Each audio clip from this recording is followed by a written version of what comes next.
يوم جديد كله حياة، شمس بتبتسم وناس وهوا، والعصافير بتغني في سماء غنوة عايزانا نكون سوا.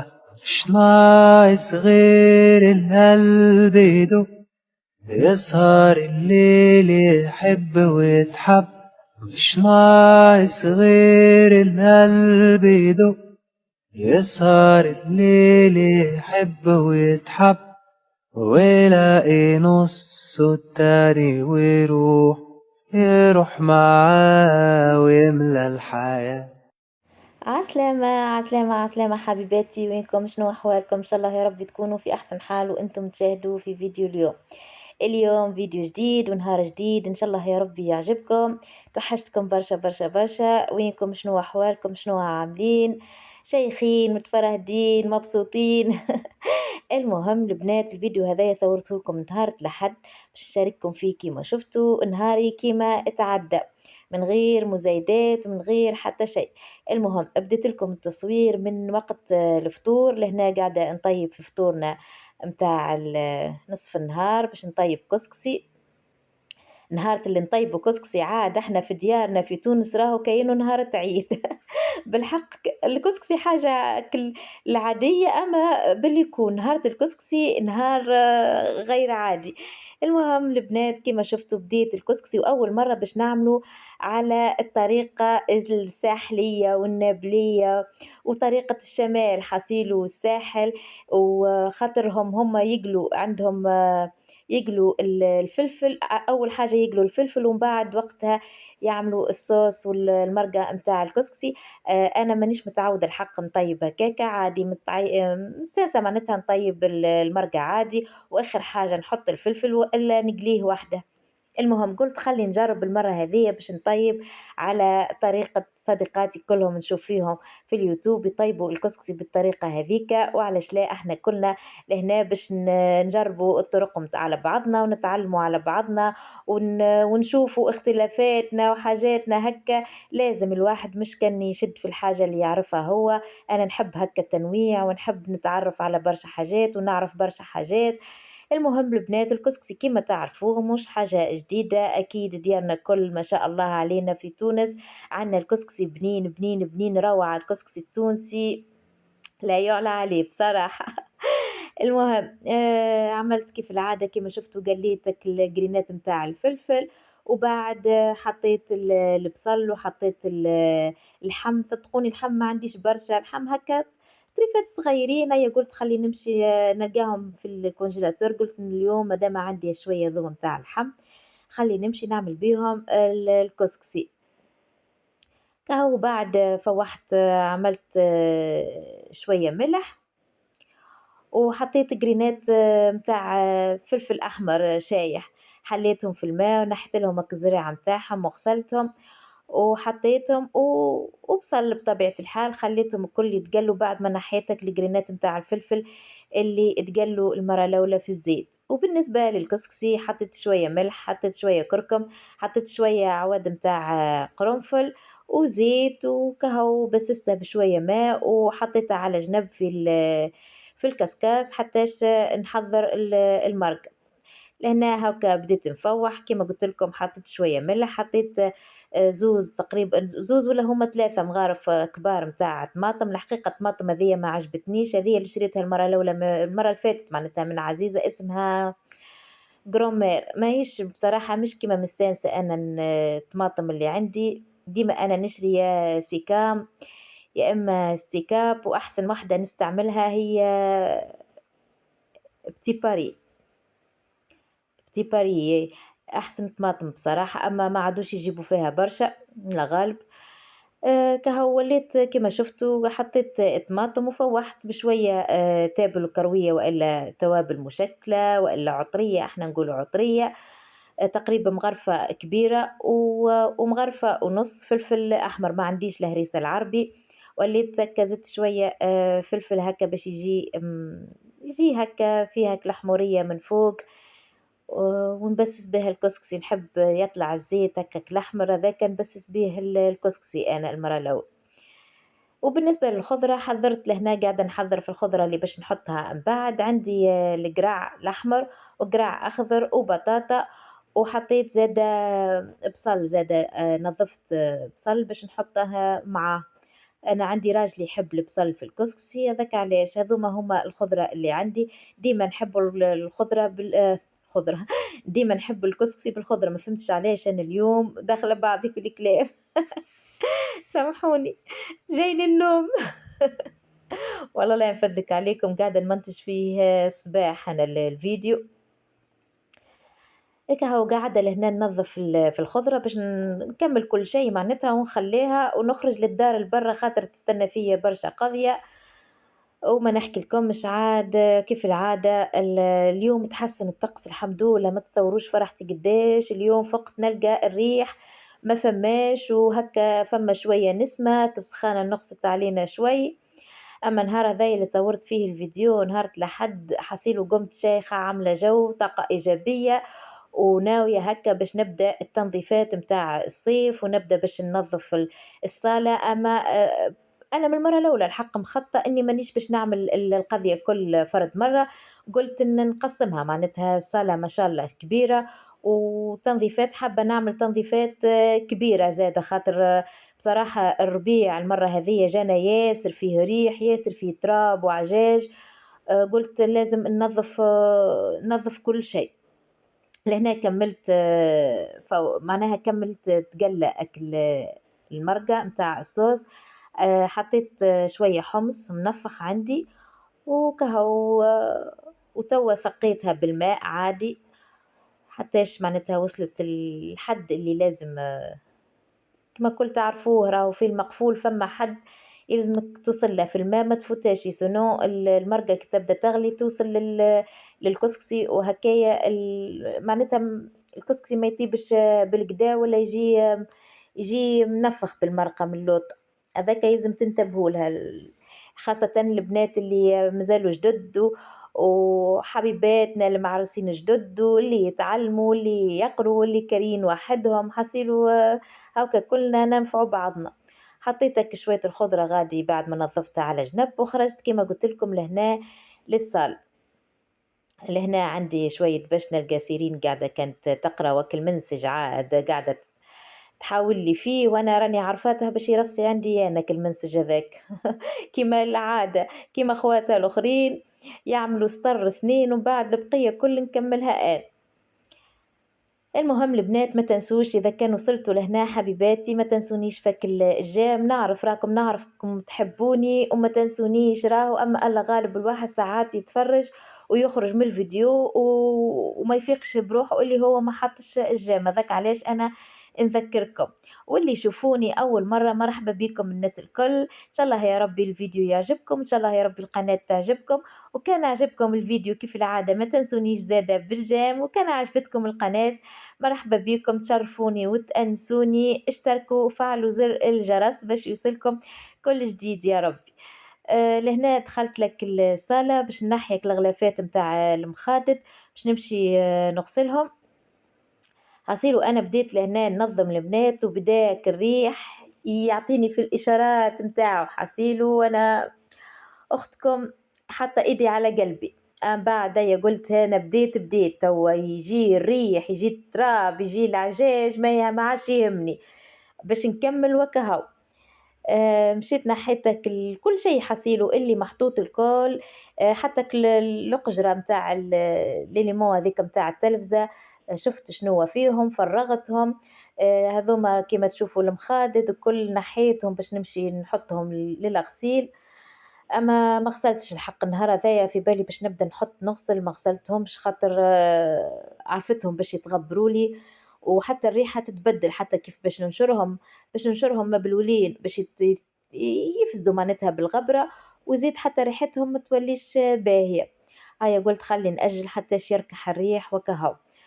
وتعديت ننفض فك الصالة وما نحكي لكم مش راهو الكاميرا حطيتها بعيدة راني ما نحكي لكم مش على الوسخ والتفش اللي محطوط غادي ومن الصغار وحاجات حصيلوا نلقاها أنواع وأشكال فلوس واللعب والسلوات وكل شيء حصيلوا كل شيء. شفتوا ما بين الجناب متاع المطلة متاع الصالة، غادي الصغار يبدو قاعدين يتفرجوا، أي حاجة في ايديهم يحطوها غادي معناتها ما بين الجناب، وبعد أنا ما نفيقش بيهم إلا ما هكا كي نبدا ننظف ولا حاجة نولي نلقى يا ما مساسك متاع شعر متاع البنات نبدا نلوج عليهم، البوندات الستيلوات، وهما كل يوم يصبحوا لي ماما ما عنديش ستيلو، ماما ستيلو ضاع لي، ماما ما نعرف شنو هو، وانا كل يوم نشري في ستيلو، وهما السيلوات من بعد كون نلقاهم طايحين لي في الصالة وإلا تحت هذيك اللي مو متاع التلفزة. هيك هو عاد نفضتهم كل الحمد لله يا ربي. زاد الصالة ناوية نعمل لها هكا غسلة تلميعة معناتها، خاطر غسلتها أنا المرة اللي فاتت قبل رمضان، أما لازمها هكا تلميعة، وإن شاء الله ناوية نشوف هكا دي جي تي شريت قماش من الفريب، عجبني هو إن شاء الله تو مرة نوريهولكم، أكيد باش نوريهولكم بإذن الله. أما أنا حابة نغلف بيه الصالة الكل هذاك إن شاء الله، كنز الزاني حابة نغلف بيه بالخياطة معناتها الصالة الكل. أما تو حابة ناخذ دي جي تي متاع صيافي أكا نرميهم رميان، وحابة الزربية هذيك باش نحيها، راجلي قال لي ما عادش تحطي لنا حتى شيء معناتها نحي زرابي وخلي كاكا الدنيا سخونه وصيف. الحقيقه ما نعرفش انا حابه نشري دي مرقوم والا كل مرقوم الخفاف هذوك نحطهم حتى على المنظر وكا، خاطر الصاله كي تجيني هكا كي نحسها فارغه كل ما تعجبنيش برشا. وهو يقول لي لا خير معناتها، نعرف عندها الحق والله، ساعات نقول عندها الحق على تنظيف في الصيف، خاطر يلزمها كل يوم تتمسح الدنيا ويلزمها كل يوم تتبرد. اما زاد تعب لي انا خاطر تو مش ظاهر في الكاميرا، اما البارتر هذا يظهر فيه برشا الغبرة معناتها، والتراب، وحتى الصغار قد ما تشدهم لازم هكا مرة باش يخطفوا يدخلوا لك هكا من برا يدخلوا معهم الغبرة. هذاك علاش والله قاعدة نخمم، قلت يمكن حتى كيف نحط هكا مرقوم ولا حاجة ينقص عليا التعب، أو كان نقعدش ديما كل يوم وأنا نشوف الدنيا مغبرة وكل يوم وأنا نمسح. والله أعلم، انتم زادة أعطوني رأيكم البنات شنو قولكم. لهنا تعديت لك الريدو نحيته زادة باش نغسله، ما نعرفش نرجعه هو ولا نشوف حاجة أخرى زادة عندي نولي نرجعها في بلاصته.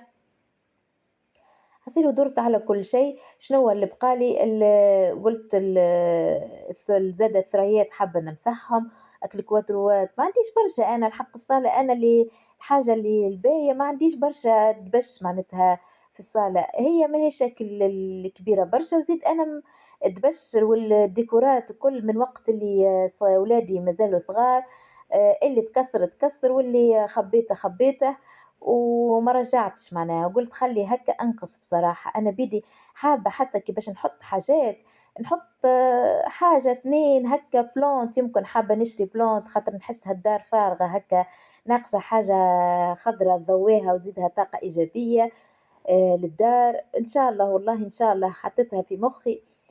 وأما قلت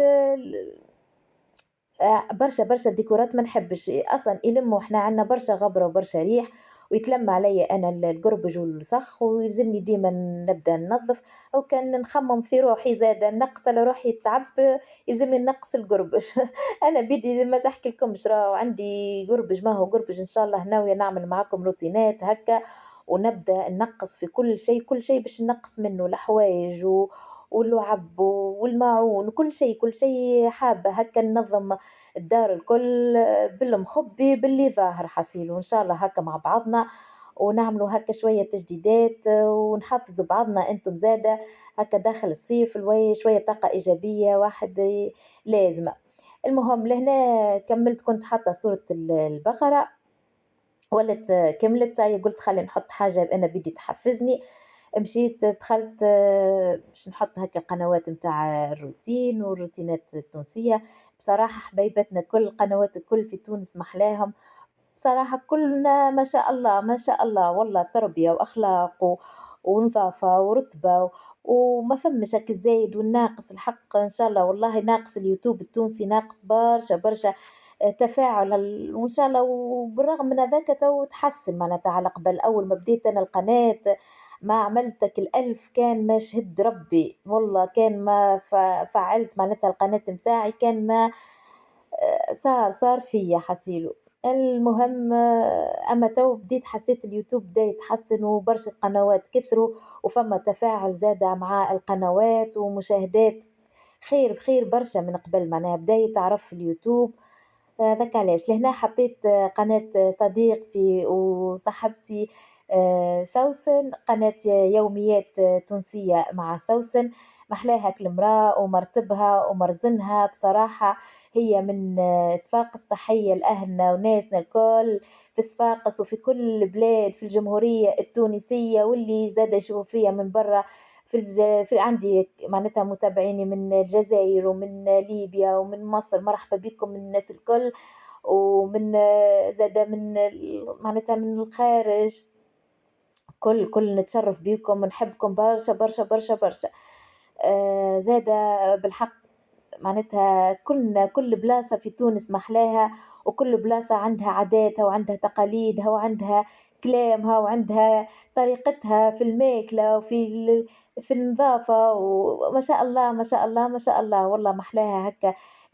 بصراحة أنا يعجبني اليوتيوب خاطر نتعرف على برشا حاجات ونعرف برشا حاجات ونتعلم برشا حاجات في داري ومع صغاري وفي دنيتي وفي تخمامي وفي تفكيري في طريقة عيشي في تعاملي مع زوجي في تعاملي مع في علاقتي بالله عز وجل.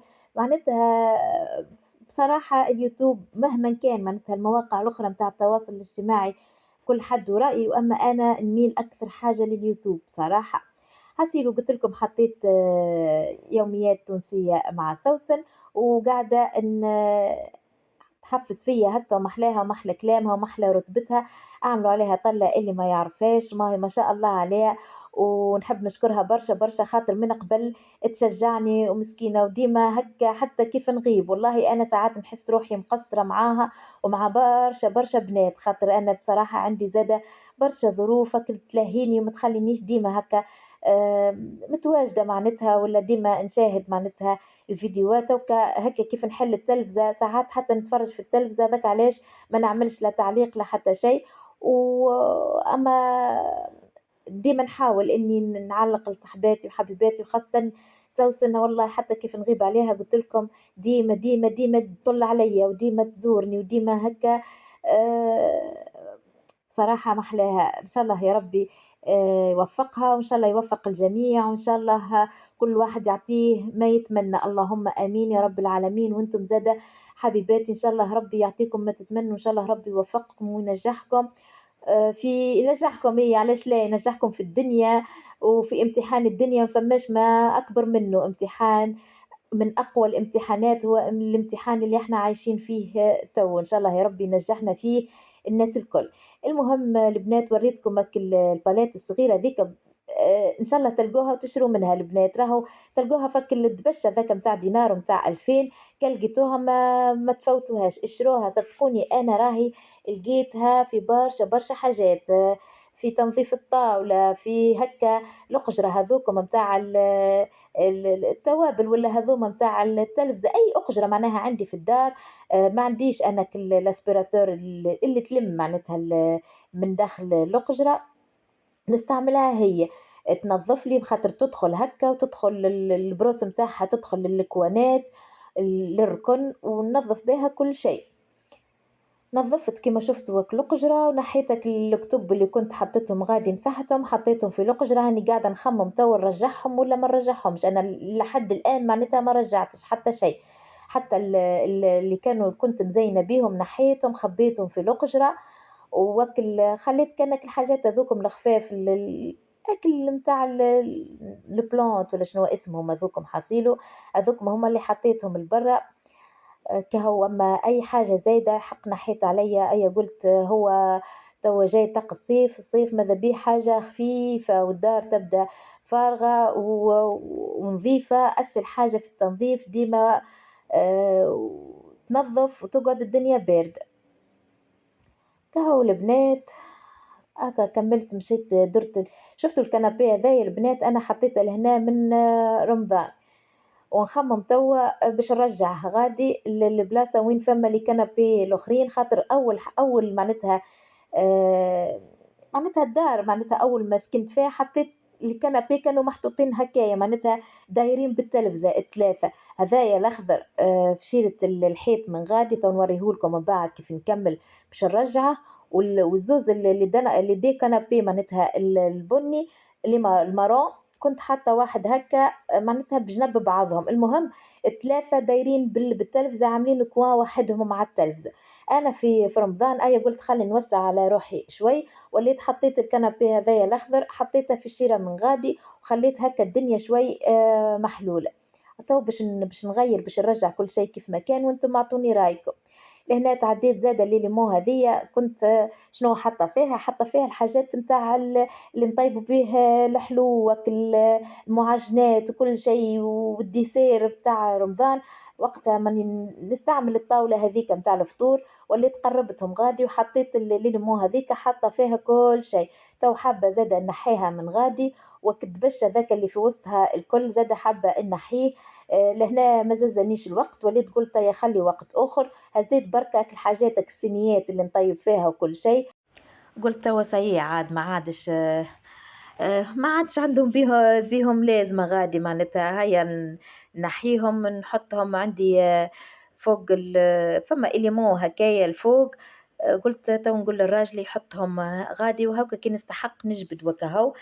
خاطر انا هكا ديما نلوج على حاجه تسهل لي، الكوجينه صغيره وما عنديش بالحقيقه برشا وين نحط. ذاك علاش قلت يا غادي نحطهم في البارتيه هذيك مادام في رمضان ونستعمل في الطاوله متاع الفطور، وفي رمضان الواحد معناتها نصنف ديما ونطيب وكل شيء. تو هكا وقت ذاك علاش قلت خلي نرجعهم لبلاصتهم ونحي لي ليمون هذاك. زاد نشوف وين باش نحط الدبش اللي فيه وكهو.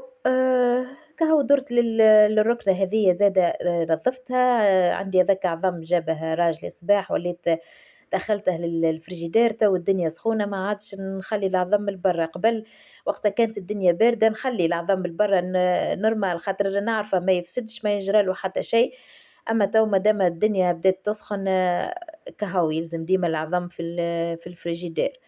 دخلت لك الكوجينة زادة كنست كل شيء الصالة كما شفتوا الغبرة ما نحكي لكمش.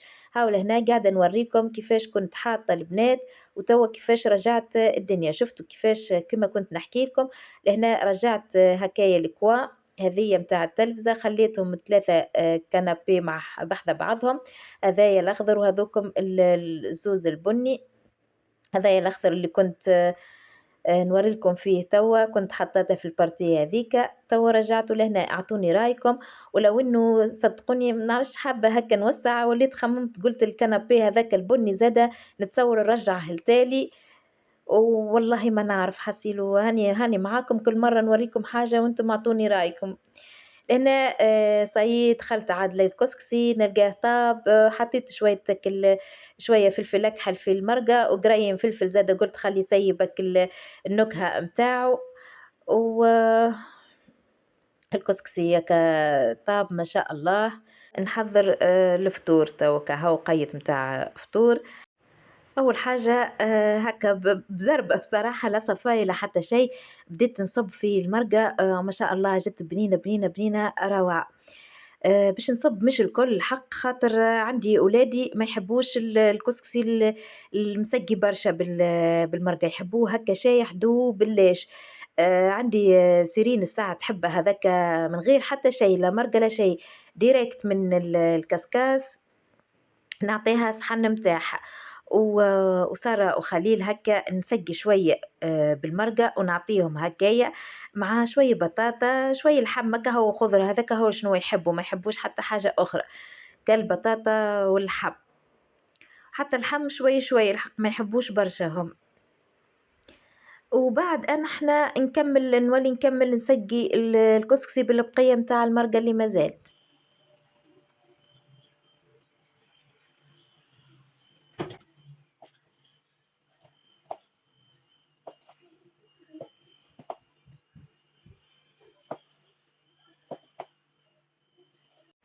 هذه شقيلتنا متاع الكسكسي. شوفوا ما شاء الله جا بنين بنين بنين، ما نحكي لكمش البنات. حطيت هكاك شوية الخضرة وشوية اللحم، قرينة الفلفل، وكهو ان شاء الله نودكم ولا نشهيكم ان شاء الله، قسمكم في الجنه، ما صبركم معايا هكا ودايرين على شقيله نتاع كسكسي ملي كيما نعرفوا. هكا ما شاء الله، مش قيلة تبسي الكبير هكاكا، واحنا كلنا ملمومين عليه ان شاء الله. يا ربي ان شاء الله يجمعنا في الخير ويجمعنا ان شاء الله في الجنه على حوض الرسول. اللهم صل وسلم على سيدنا محمد وعلى اله وصحبه اجمعين، اللهم امين يا رب العالمين. لهنا عاد كهو بعد ما فتروا صغار ولميتك الدنيا كل يلزمها كويس متاع تاي منعنع، تاي أخضر يعمل 66 كيف. حطيتك عباد الحلو، والله ما عنديش، كان عندي ديما عندي الكاكاوية، خاصة نحن نحب ياسر الكاكاوية. نهارتها ما عنديش لا كاكاوية لا لوز لا حتى شيء، وليت طيب قلت خلي الكعيبات متاع البشكوت والكهو نحطهم. حطيتك الصينية متاع التاي، نمشي توا نقعد نرتاح. هذيا لازم هكا نصيف ساعة ساعة نقعدها بعد ما صغار يبدو لاهيين، وإلا كان يقروا، وإلا هكا نقولهم امشوا شدوا بيوتكم، كل واحد اللي عنده حاجة يعملها، وأنا نجي عاد أختكم لازم نعمل قية واحد الروحي. ملا هكا نقعد أنا نهار كامل وأنا ملي نقوم وأنا نلهط في القضية وما بين القضية والصغار؟ لا لا لا. قعدت نتفرج وشوف نتفرج على باب الحارة. أنا ما تبعتاش البنات، ما تفرجت فيه جملة جملة جملة قداش من جزء ما باللي عدوا فيه في التلفزة وقتها ما تفرجتش فيه. توا نفحت عليه قلت خلي نتبعه من أول وجديد. لهنا يظهر لي الجزء الأول، والجزء الأول هنا قاعدة نتبع فيه. كهو قعدت قعيدة هذه قعدتنا متاع العشية أختكم هكا نحط نعطي شوية وقيت هكا الراجلي وقيت لروحي نقعد شوية مع بعضنا هذاك هو. وبعد الواحد يرجع للقضية ويرجع للصغار ويرجع لكل شيء. أما لازم هكا كل حاجة تعطيها حقها، تعطي حق لروحك، حق لراجلك، حق لصغارك، ما يلزمها شوية نظام وتبدأ العيشة فل، عيشة فل للناس الكل. كهو بعد ارتحت كما شفتوا ورجعت لهنا في الوقت هذايا. تصوروا البنات ندوش للصغار ونرجع نورق لهم في الفروشات في نفس الوقت باش نربح الوقت. يكملوا هما كان عندهم شنو ناقصهم من قرايه باش ينظموا كراتبهم ويرقدوا كهو، خاطر الهارت لحد يرقدوا بكري مش كيما السبت اي سبت يسهروا شويه، ما لحد ما نخليهمش يسهروا ويرقدوا بكري. حسيلو قلت لكم معناتها نمشي ندوش تبارك الله معناتها الوحدة ونخليها هي باش تلبس، خاطر ما شاء الله والله الحمد لله يا ربي الحمد لله توا كبروا شوية ولوا هكا يعاونوني حتى شوية معناتها في لبسان باشهم ننشفهم وكل شيء تلبس ويلبس حوايجهم وحدها ونبدلهم. انا لازم هكا نهار لحد مادام يدوشوا ينظافوا لازم الملاحف معناتها الكوفيرتا ولا اي حاجه نتاع الفرش نتاع الفروشات نتاعهم يتبدلوا كل جمعه هكايا. لازم هما صغار تعرفوا لازم الصغار ما تعرفوش معناتها تتمسخ في ساعة الحاجة يرقدوا عليها يفرعسوها. لازم نبدل لهم هكا مرة في الأسبوع، نقول يدوشوا ينظافوا ويرقدوا على حاجة نظيفة ومفوحة. بدت لهم هكايا ذي فرش سارة وسيرين، بدت لهم الملاحف و باش نعمل لهم تفويحة هكا زادة بالهذايا 5 دي. وريتهولكم البنات البرودويات هذوما الكل راني شاريتهم من قبل وبارتاجيت معاكم فيديو عليهم فيهم رأيي الكل. هذايا منتج تونسي 5 دي اكيد راكم تعرفوه، الناس الكل عنده برشا منتجات معناتها متاع تنظيف. وقتها خذيت برشا حاجات منهم وشاركتهم معاكم. تو ان شاء الله كان نجمت نحط لكم الرابط متاع الفيديو ودخلوا شوفوا معناتها رأيي فيه وكيفاش جربتهم وكل شيء. وتعديت زاد البيت متاع خليل بدلت له زاد الملحفة وحطيته الملحفة أخرى باش يتغطى بها.